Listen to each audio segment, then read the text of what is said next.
Bonjour à tous, c'est Marion du média Les Meufs de l'Industrie et aujourd'hui je vous emmène passer une journée avec Corinne qui est dirigeante de l'entreprise Altinova. Venez, c'est parti. Bonjour Corinne, comment tu vas? Bonjour Marion, je vais très bien. Bienvenue chez Altinova. Merci. Et puis je vais avoir le plaisir de te faire découvrir notre entreprise. Super. On va commencer de ce côté, dans les bureaux de l'entreprise. Ok, bon bah c'est parti alors. Je te suis, en route. De ce côté, tu vois, on a l'open space. Ok. Et de ce côté, c'est mon bureau. Alors ici, on rentre au niveau du pôle électrique. D'accord.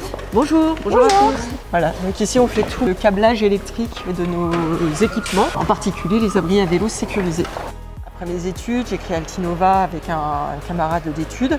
On a commencé à développer des stations de service pour cyclistes, des stations de lavage, gonflage, réparation de vélos en libre service. On était les premiers à faire ça.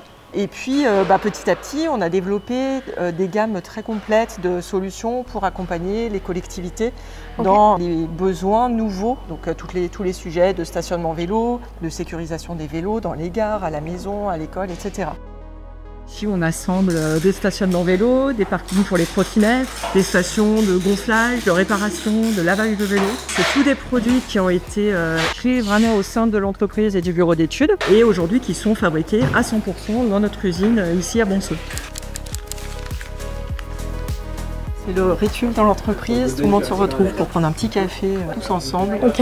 Ce qui est génial dans le fonctionnement de l'entreprise, c'est que comme on a tout en interne, en fait, tout le monde participe un petit peu à tout. Des fois, on part d'une feuille blanche, on va le dessiner au niveau du bureau d'études, on fait les plans, derrière on va le fabriquer, on va l'assembler, on va l'installer. En fait, c'est très très concret quoi.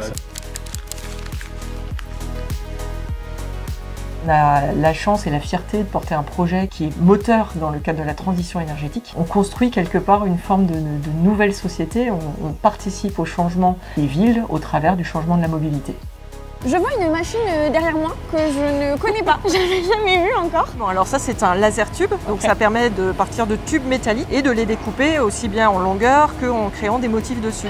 Dans notre cas, on fabrique des abris à vélo, donc le tube va servir de poteau et on va pouvoir directement venir visser des accessoires dessus, comme par exemple des parois d'habillage.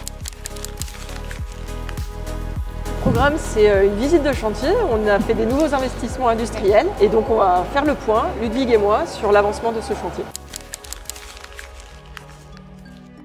Je ne me suis pas dit, est-ce qu'en tant que femme, j'ai moins de chance qu'un homme? J'avais une envie, un projet. Il s'est développé pas après pas, brique après brique, sans jamais me mettre des freins à moi-même. Et je pense que c'est un message qui est important pour toutes les jeunes filles et pour toutes les femmes. Foncez dans votre projet. Et puis, finalement, les freins, c'est pas à vous de vous les mettre. Corinne, on arrive sur la fin de cette journée. Merci beaucoup. Avec plaisir. Et pour conclure, est-ce que tu aurais un dernier conseil à donner aux femmes qui hésiteraient à se lancer dans l'industrie? On a de la place pour vous. C'est des métiers qui sont hyper intéressants parce que c'est très concret, ça participe aussi à la transition énergétique. Rejoignez-nous. Rejoignez-nous.